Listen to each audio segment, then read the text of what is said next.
Hoy vamos a empezar hablando acerca de la personalidad del Espíritu Santo. Digo personalidad porque cuando se dice que eres una persona, en realidad lo que se trata de explicar que tiene cualidades, características, atributos que lo diferencian de una fuerza. ¿Te gusta estudiar la Biblia? ¿O quizás tienes algunas preguntas sin contestar? Pues esto es para ti. El Centro de Restauración Edificando Vidas presenta Teología desde la perspectiva del Pastor Cuello. Tiene el propósito, no de egoísta, sino de acelerar el propósito de Dios para tu vida. Y con todos nosotros, el Pastor Cuello.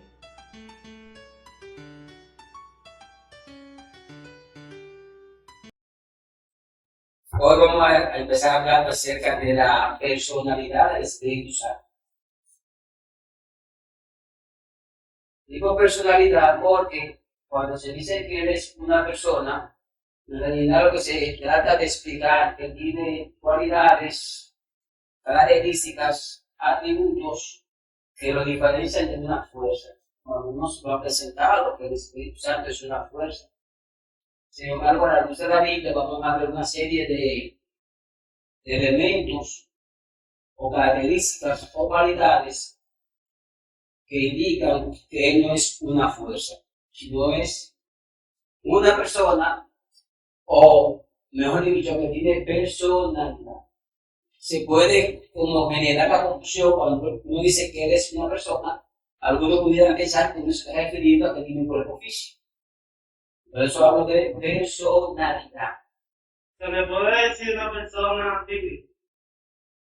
Sí, pero siempre teniendo en cuenta de explicarle a la gente cuando decimos que él es una persona divina, estamos hablando que tiene personalidad. No estamos hablando de un cuerpo físico, sino de características, cualidades que lo diferencian de una fuerza natural. Porque muchas personas pudieran pensar eso. Entonces, en ese sentido hay muchas cualidades que menciona la Biblia. Vamos a basarnos en el Nuevo Testamento, porque en el Antiguo aparecen algunas. Aunque voy a tener una referencia del Antiguo Testamento, me refiero a Nehemías 9:20. Sin embargo, la mayoría de las cualidades que vamos a hacer mención, que vamos a basar en el Nuevo Testamento. Básicamente vamos a tocar esas 10 cualidades de hoy, sino algunas de esas 10. Al hacer mención de algunas de esas cualidades o características, no es que estamos diciendo que se debe hacer eso, sino que como una persona que es, ¿verdad?, expuesto a esas cosas. No es que es recomendable que se haga. Por ejemplo, la Biblia habla de que se le puede mentir. 2, se le puede tentar. 3, se le puede resistir. Por ejemplo, en su orden. Cuando hablemos de se le puede mentir, vamos a basarnos en Hechos capítulo 5, versículo 3.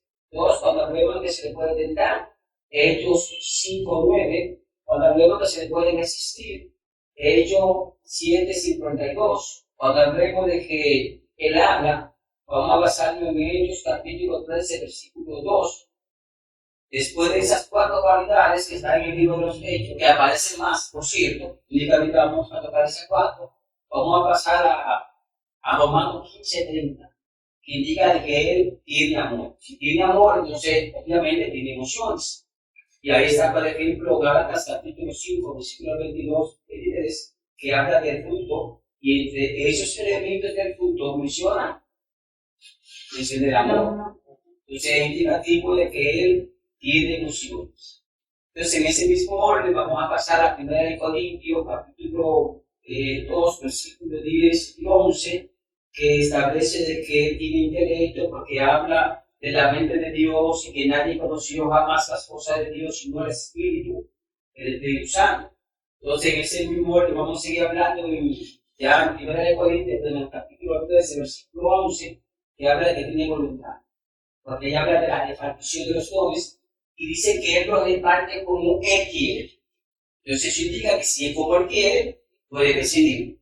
Y en ese mismo orden, aunque no voy a mencionar los pasajes, pero puedo hacer la referencia cuando el Espíritu Santo le pidió en dos ocasiones a Pablo de que no me visitara en un lugar. Eso quiere decir que si él le prohibió, entonces ahí vemos la mezcla de dos cualidades. Pensó, lento, y dos, decidió. Entonces en ese mismo orden vamos a pasar a Efesios capítulo 4, versículo 30, que habla de que él, claro, si puede, pero no se debe contestar. De cosas que usted puede, pero no debería hacer. Entonces pasamos ahí en este caso a Hebreos capítulo 10, versículo 29, que habla de aquel que aprende al Espíritu de gracia. Aprender significa insultar. Entonces vamos a ver en cada uno de esos pasajes lo que envuelve las cualidades que mencionamos. Pero falta una. Y me refiero a Santiago 4:5, que dice que Él nos anima, hablando del Espíritu Santo. Esa también, claro, refuerza la parte de las emociones. Claro, no vamos a tocar esa cualidad de hoy porque el tiempo se lo va a permitir. Pero vamos a ver hasta dónde llegamos. Empecemos con la primera cualidad que mencionamos. Hay dos en el capítulo 5 de ellos. La primera es de que Ananías y Zafira, esa pareja, habían vendido su heredad en X precio. La Biblia no dice la cantidad. El punto es que cuando fueron de los apóstoles, en ese momento en que estaba al frente de la iglesia, uno de los líderes principales era Pedro. Le mintieron con relación al precio. Le dijeron otro precio. Sin embargo, aquí vemos dos cosas importantes. Número uno, el hecho de que se le había mentido. Y dos, la revelación del Espíritu Santo. Porque el Espíritu Santo es quien le revela a Pedro de que le había mentido. Y Pedro a su vez le dice a Ananías, inicialmente el esposo, de que se le había mentido no a él, sino al Espíritu Santo. De manera que la mentira, aunque a veces las personas dicen que hay mentirita blanca, mentirita que de diferentes colores, pero para Dios mentira es mentira. Y de hecho, Juan capítulo 8 se menciona a Satanás como el padre de mentira, como mentiroso de este, homicida, mentiroso de este, principio. No es que Dios es más tolerante con un pecado que con otro, porque para Dios al final de cuentas pecado es pecado. Pero es como un pecado como que él tiene mayor peso. Sería la palabra de mayor responsabilidad del individuo que lo comete. Y ahí es donde entra la mentira. ¿Por qué de mayor peso, de mayor responsabilidad la mentira? Porque por la mentira fue que Eva y posteriormente Adán fueron engañados. No es el caso hablar del engaño, de la caída de Adán y Eva, pero en Génesis capítulo 3 habla de la manipulación de cómo la serpiente, en este caso Satanás usó la serpiente para manipular lo que Dios había. Por eso es que Dios es tan intolerable con la mentira, no que sea tolerante con ello y pecado, para que no se vea de esa manera. Es como una escala de 1 a 10, que a veces dice el doctor, en una escala de 1 a 10, ¿quién me puede describir el dolor que tú sientes? Dice 1, 2, un dolor leve, pero cuando te dice 8, 7, ya la cosa es grande. Entonces, más o menos es la idea. Es como el dolor que le causa a Dios los diferentes pecados. En una escala de 1 a 10, la mentira está en el 10, en el doble. Le reitero porque está en el doble, porque a través de la manipulación, porque la mentira no es simplemente, no es decir la verdad, es alterar la verdad también. O sea, desde el punto de vista bíblico, la mentira no es solamente no decir la verdad, es alterar la verdad. Que eso fue lo que hizo la serpiente, alteró la verdad. ¿Cuál era la verdad? Dios le dijo varias cosas. El mandamiento era, el día que coman del árbol, iban a morir. La serpiente preguntó a la mujer, ¿con que Dios os ha dicho, no comáis de los... ¿qué? No digo, Dios le dijo, no comáis. La serpiente agregó que Dios dijo que del fruto de los árboles dijo la serpiente. Y la mujer le agregó, no, que no comamos ni lo toquemos. Reitero, el mandamiento era, no comáis del árbol, porque el día que coman, iban a morir. Hablando del árbol de la ciencia del bien y del mal, porque había otros árboles. Por ejemplo, estaba el árbol de la vida, que Dios posteriormente dijo, vamos a sacar al hombre, no vaya a ser que ahora extienda su mano al árbol de la vida y viva para siempre. Entonces había más árboles, aparte de la vida, de la ciencia del bien y del mal, había más. Entonces la serpiente dice, porque Dios nos ha dicho no comáis de los árboles de Dios. Lo habló en singular, no en plural. Y ahí luego la mujer dijo, no, es del árbol, y entonces le agregó, y que no lo toquemos. Dios no dijo que lo toque. Pero volviendo a la mentira, incluso en el Antiguo Testamento, la idolatría guarda una relación con la mentira. Por eso dice, no, el que no haya elevado su alma a cosas vanas, que haya jurado con engaño. Es decir, que en la Biblia hay como una mezcla siempre cuando de la idolatría y la mentira. ¿Por qué? Porque la mentira es algo falso. La mentira es tomar la verdad y desvirtuar esa verdad. ¿Cuál es la única verdad que hay con relación a la adoración? Que Dios es muy solo. ¿Qué hace la idolatría? Dice, no, se puede adorar para que os dioses no hay problema. Pero volviendo a Hechos capítulo 5, porque es verdad yo vendido la propiedad. El punto fue el costo, manipularon el costo y dijeron que era otro costo y el Espíritu Santo les reveló.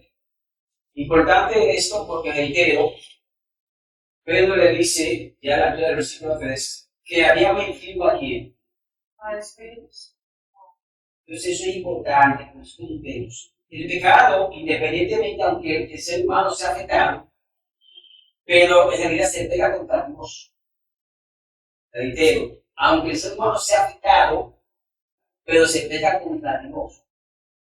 Cuando alguien violenta la palabra que está ofendiendo a Dios, y esto me gusta porque si está ofendiendo a Dios, en su defecto, el único facultado para llegar al perdón es Dios.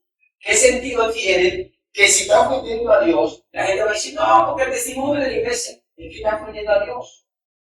La iglesia es daño colateral.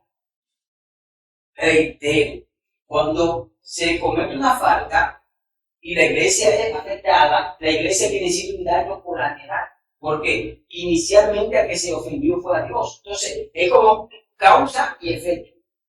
Pero la gente quiere poner a la iglesia como que la iglesia se pecó contra la iglesia. Y la iglesia entonces dice, no lo vamos a perdonar.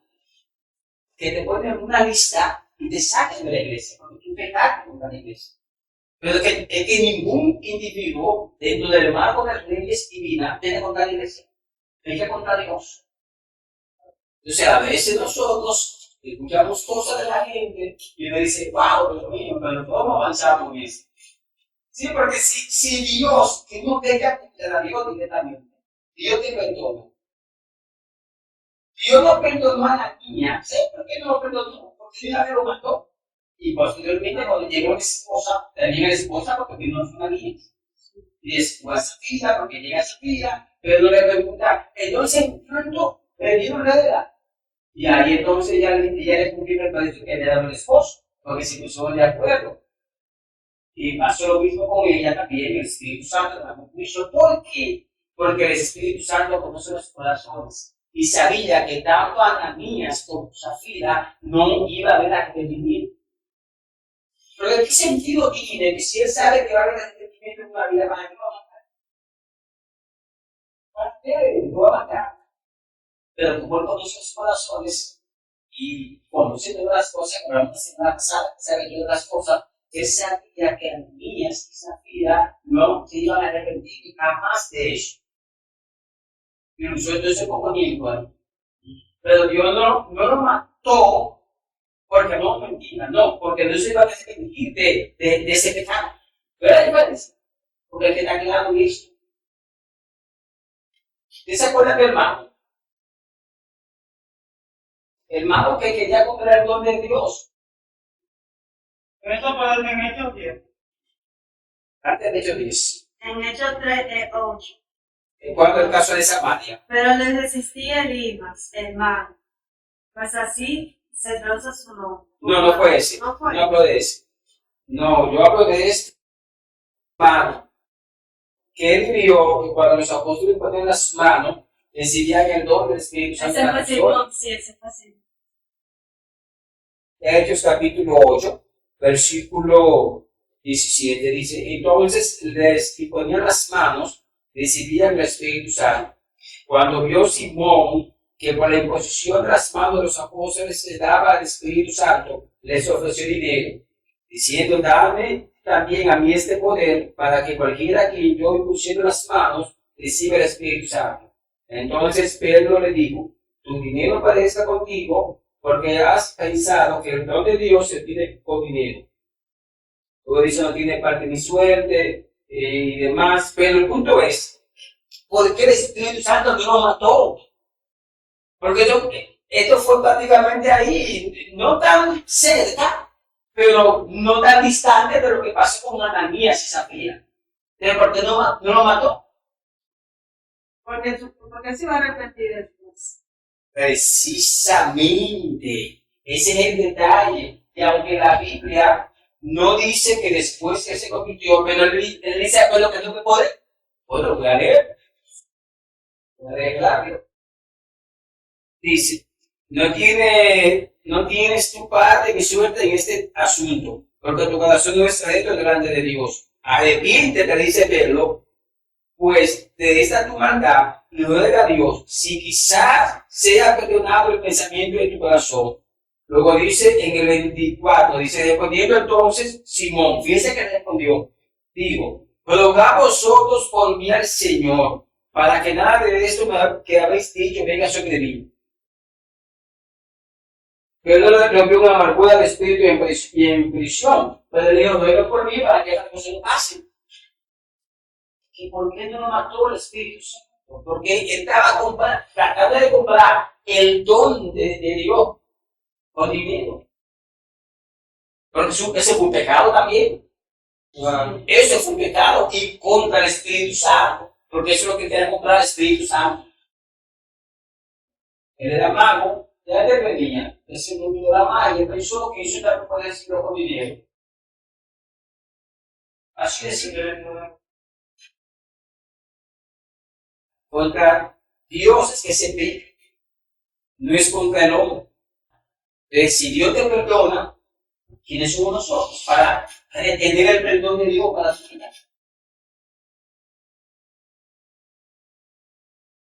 ¿Quiénes somos nosotros?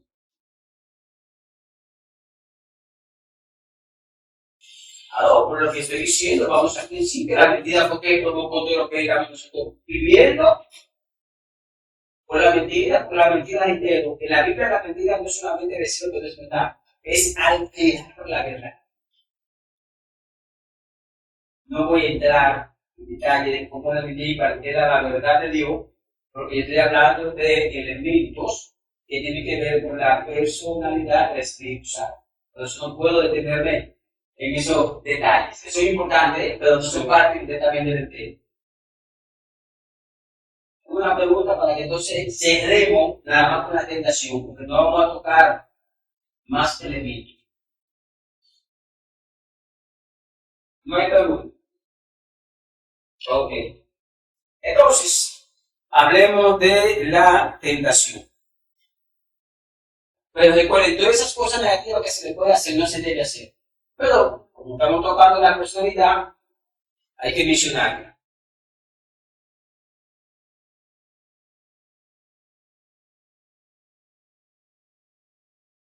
Yo quiero que analicemos en qué consiste esa tentación, para que no se vaya a malinterpretar. Porque hay una diferencia en la Biblia de tentación y prueba. De hecho, Santiago dice, cuando alguno es tentado, no diga que es tentado de parte de Dios, porque Dios no tienta a nadie ni puede ser tentado por el mal. Y te dirán, bueno, pero mi hijo habla, pero que el versículo 9 habla de Ananías, pero dice, ¿por qué tentaste al Espíritu Santo? Y dice, bueno, pero el Espíritu Santo es Dios. No, es que Santiago está hablando de ser tentado por el mal.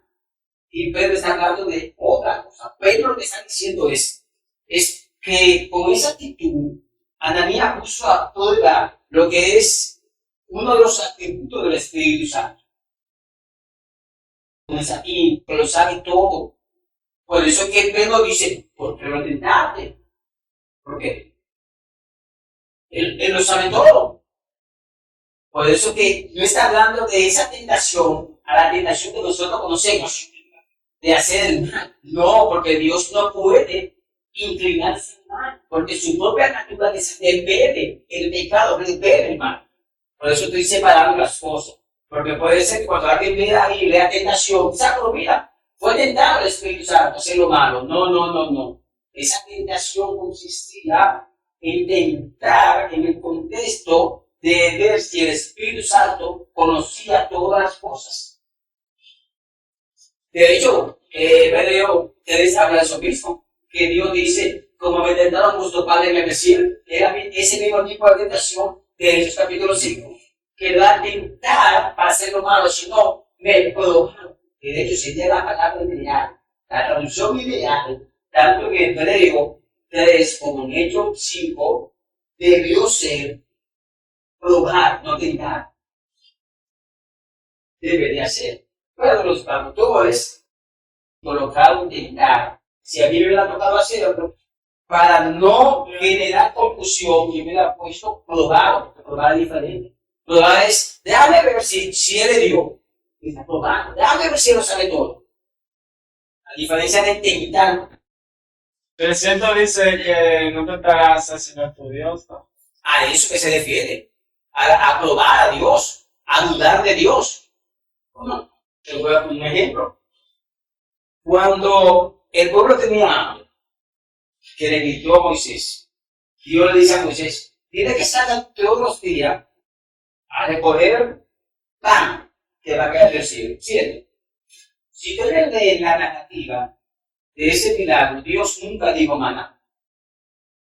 Nunca cuando Dios habló con Moisés.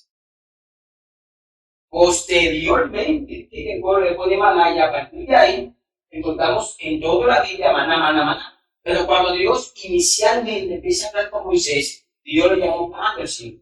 Él le llamó maná. ¿Cuál es la diferencia? Porque era como algo que se desvanecía en la boca. El maná. No era el pan como nosotros pensamos que era. No. Cuando el pueblo lo ve, el pueblo dice man. Y cuando uno lo lee en el original, es una expresión de duda, que significa, ¿qué es esto? En signo de interrogante. ¿Qué es esto? Exacto, cuando el pueblo ve el pan, porque la idea del pueblo, cuando Moisés le dice de parte de Dios, va a llover pan del cielo, la idea de ellos era el pan del Cristo, que era hecho de qué? De trigo. No es el pan que Dios había provisto. Cuando Dios hace la provisión, que ellos salen la primera vez a recogerlo, lo ven y dicen, Mamun, en hebreo, ¿qué es esto? Una versión de duda. Por eso que habla de por qué me tentaron con su padre en el desierto. Porque claro que Dios un milagro, lo hacían primero porque había duda, y luego, aún así seguía la duda. Por eso la gente no, que maná, porque Dios le llamó maná. Dios le dijo, del cielo. De hecho, en el Nuevo Testamento, cuando se hace la simbología o la metáfora, Jesús hablando del pan y del Señor del cielo, Jesús no dice maná porque lo hemos tocado. Jesús dice pan del cielo. Y él dice, yo soy el pan de vida. Jesús dice, yo soy el maná. Jesús dice pan. Ahora que reitero, algunos escritores del Nuevo Testamento usan la palabra maná, porque el pueblo llevaba maná. Y ya es como por ley, por costumbre, el pueblo conoce, le llama maná, vamos a decir que maná cayó del cielo, pero Jesús no dijo maná tampoco. Jesús dijo pan del cielo. Hay cierta comida en el cielo que... Pero antes de la comida está enfocada con la tentación en Hechos capítulo 5. Era viniendo a prueba al Espíritu Santo ese atributo de que Él lo sabe todo. A ese tipo de tentación puede olvidarse de ella. Probaron Ananías y Zafira por el Espíritu Santo. Hoy no voy a seguir tocando más. Llegamos a la parte final de su programa. Teología desde la perspectiva del pastor Pueblo. Hasta una próxima entrega. Shalom.